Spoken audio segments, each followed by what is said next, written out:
अस्सलाम वालेकुम दोस्तों, जाहिद आपकी खिदमत में एक नई वीडियो के साथ हाजिर है। आप देख रहे हैं हेल्प हाउस।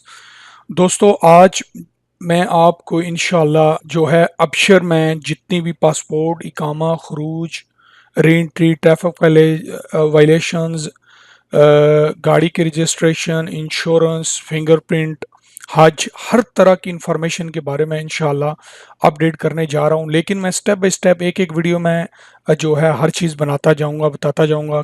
इस वीडियो में अबशर को लॉगिन करूंगा आपके सामने, और उसमें उसमें जाके सबसे पहले इकामा वगैरह या वीज़ा की वीडियो बनाऊंगा। उससे अगली वीडियो जो मेरी होगी वो इसी तरह पासपोर्ट वगैरह या इस तरह चीज़ों पे चलती जाएगी। अब जो मेरी 8-10 वीडियो होंगी इंशाल्लाह वो अबशर से रिलेटेड इंफॉर्मेशन पे होंगी। इसलिए मेरे चैनल को ज़रूर सब्सक्राइब करिए, क्योंकि इसके अलावा आपको बहुत ज़्यादा इंफॉर्मेशन इस चैनल पे मिलती हैं और आगे इंशाल्लाह मिलने वाली हैं। हर छोटे छोटे क्वेश्चन की वीडियो आपको मिलेगी, डिटेल से मिलेगी। अगर आपने मेरी वीडियो खोली हुई है और आपने कोई और वीडियो ऐसी देखनी है जो आप जिसको ढूंढ रहे हैं, तो आप जब मुझे कहते हैं कि हमें ये वीडियो जो है जी देखनी है या इसका लिंक भेजें, तो लिंक देखें, भेजने की ज़रूरत नहीं होती। अगर आपने खरूज हरूब चेक करना है तो आप खरूज हरूब की वीडियो पे जाइए। ये यहाँ पे नीचे आप आते हैं, इसको डिस्क्रिप्शन बोलते हैं, यहाँ लिंक दिया होता है। लिंक पे क्लिक करके उसका लिंक लिखा होगा कि ये इसका लिंक है हरूब का या खरूज का, क्लिक करके आप वो चेक कर सकते हैं। इसके अलावा अगर आपने मेरे मेन चैनल पे जाके सारी वीडियो देखनी है, उसमें से अपनी पसंद की वीडियो निकालनी है, तो यहाँ हेल्प हाउस पे आप क्लिक करिए।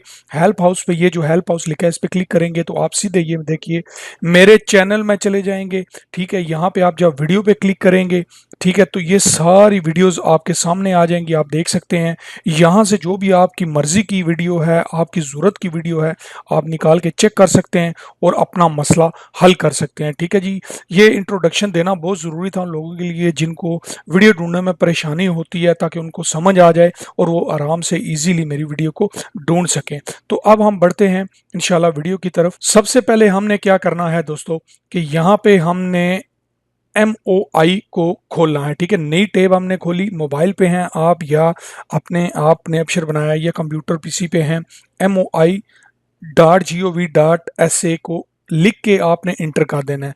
इंटर आप करेंगे तो इस तरह का पेज आपके सामने विंडोज खुलेगी। इसको इंग्लिश आपने कर लेना है। ठीक है, अरबिक जानते हैं तो अरबिक कर लीजिए। यहाँ लोगन का ऑप्शन आएगा, अगर आपका अक्षर बना हुआ है अक्षर में लोगन ऑप्शन आएगा। लोगन के जो है लोगन को आपने क्लिक कर लेना है। ठीक है, ये लोगों को आपने क्लिक किया, यहाँ देख लीजिए आपका यूज़र नेम। ठीक है, ये आपका यूज़र नेम आ गया और यहाँ पे आपने अपना पासवर्ड दे देना है। ये मैंने अपना पासवर्ड देना शुरू कर दिया है और यहाँ पे मैं ये कैप्चर कोड डालूंगा 666 और ये 3। इसको मैंने अब यहाँ से लॉगिन किया। ठीक है, ये लॉगिन किया मैंने। अब देखिए यहाँ पे ये वेरिफिकेशन कोड मांग रहा है। जो मोबाइल आपका अबशर में रजिस्टर है वो मोबाइल कोड आपका आपके मोबाइल पे आएगा।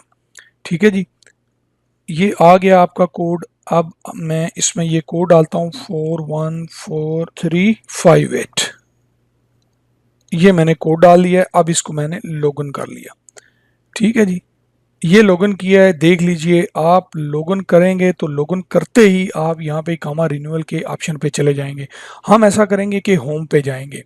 होम पे जाके एक एक चीज़ को स्टेप बाय स्टेप हम उठाएंगे। ये पासपोर्ट है, यहाँ पे आप मोर पे क्लिक करिए, देखिए बहुत ज़्यादा इंफॉर्मेशन है यहाँ पे। यहाँ आपने अब इस वीडियो में देखना है वीज़ा सर्विस। ठीक है, वीज़ा सर्विस में क्या क्या आता है, इशुएंस, फाइनल एग्जिट और कैंसिल फाइनल एग्जिट। इसमें हम आपको इंशाल्लाह बताएंगे कि final exit issuance, final exit visa जो है उसके लिए क्या क्या ज़रूरी है। ठीक है, आप खुद अपना अक्षर खोलिए और पूरी मालूमात जो है आपको इंशाल्लाह मिलेंगी। आप चेक करिए कि आप के फाइनल एग्जिट के लिए कौन कौन सी चीज़ों की रिक्वायरमेंट है कि आप अपना फाइनल एग्जिट जो है वो लगवा सकें। अब यहाँ पे इशूइंग फाइनल एग्जिट वीज़ा पे है sponsor and sponsor status should not be dead. ठीक है, स्पॉन्सर आपका और स्पॉन्सर्स यानी आप स्पॉन्सर हैं और आपका कफील या कंपनी स्पॉन्सर है। ठीक है, आपका जो स्टेटस है वो डेड यानी नहीं, जो अपडेट आपका स्टेटस सिस्टम में होता है वो मतलब है डेड का नहीं होना। Report as absent on as इस्तेमालेशन, यानी एब्सेंट जो आप चेक करते हैं ना, एब्सेंट आता है हरूब जिसको हम बोलते हैं, वो नहीं होना चाहिए, ठीक है। All traffic violation against sponsor must be paid, आपकी जितनी ट्रैफिक वायलेशन या दीगर जो वायलेशंस हैं किसी किस्म के जुर्माने की, वो पेड होनी चाहिए खरूज लगवाने के लिए, ठीक है। sponsor or sponsor does not have any earlier issued visa cancellation penalty, आपकी कोई भी वीज़ा कैंसिल की यानी खरूज का जब एक्सपायर हो जाता है तो आप पता है 1000 रियाल जुर्माना होता है, इस तरह की कोई पेनल्टी पेंडिंग नहीं होनी चाहिए, सारी कुछ पे होना चाहिए, बिल्कुल आपका जो है 0 होना चाहिए, ठीक है। Sponsor should not have previous valid visa, आपका कोई भी पिछला वीज़ा, यार खरूज अगर आपका लगा होगा तो आप दोबारा तो नहीं लगवाएंगे, इसका ये मतलब है। Sponsor should not present in the issuance from, ठीक है। आप किंगडोम से जो है बाहर नहीं होने चाहिए, ठीक है, आप सऊदी अरब के अंदर ही होने चाहिए, प्रेजेंट होने चाहिए। Sponsor passport validity must be 60 दिन का आपका पासपोर्ट वैलिड होना चाहिए फाइनल एग्जिट वीज़ा के लिए, याद रखिएगा, ठीक है।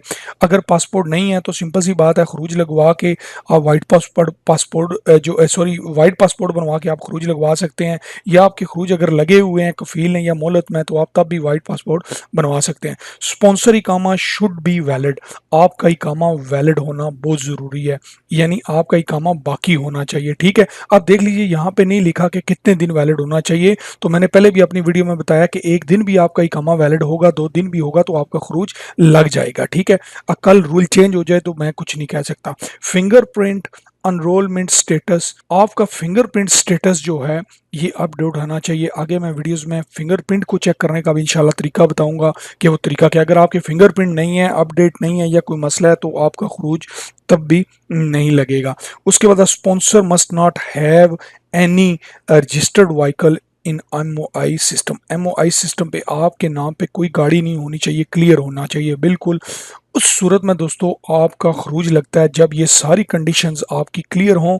इसमें ये देखे बताने में तो ये बहुत चीज़ें हैं, लेकिन कोई ये बड़ी बात नहीं है। गाड़ी किसने लेनी है, गाड़ी किसने अपने नाम करवानी है, फिंगरप्रिंट हर बंदे का अपडेट होता है, इकामा हर बंदा जानता है वैलिड हो, तो ये मतलब लगता है पासपोर्ट का शायद लोगों को ना पता हो, 60 डे वैलिड जो है होना चाहिए, पैसे दे के इससे कम भी हो तब भी हो जाता है काम। बाकी भी कंडीशंस जो आपको बताई हैं ये आपकी होंगी तो आपका फाइनल एग्जिट खरूज, जिसको खरूज नहाई हम बोलते हैं, वो लगता है, ठीक है। याद रखिएगा दोस्तों, ये चीज़ें बताने का मकसद ये था कि अगर आपने खरूज लगवाना है तो आपका इजीली खरूज लग जाए, बगैर किसी प्रॉब्लम के, बगैर किसी मसले के, आपको कहीं से पूछगिछ ना करनी पड़े, आपको इन चीज़ों का पता हो पहले से और आप आराम से अपना खरूज लगवा लें। उम्मीद करता हूँ आपको इस वीडियो की समझ आई होगी, आपने इस वीडियो को पसंद किया होगा। मेरे चैनल को ज़रूर सब्सक्राइब करिए, इसमें आगे आपको बहुत ज़्यादा इस तरह की इन्फॉर्मेशन मिलेंगी। कमेंट्स मत करिए, वीडियोज़ पे मुझे व्हाट्सअप करिए, ईमो पे कॉल भी मत करिए। 009665810143113 मेरा नंबर है, इस पर कॉन्टैक्ट करिए, इंशाल्लाह मैं आपको पूरा फीडबैक दूंगा। मैसेज करिए, इस पर कॉल मत करिए क्योंकि यहाँ पे सऊदी में कॉल में जो है वो नहीं चलती है, ठीक है जी। अपना अपने साथियों को बहुत ज़्यादा ख्याल रखिएगा, मिलेंगे नेक्स्ट वीडियो में, तब तक के लिए मुझे इजाज़त दीजिए। Thanks for watching.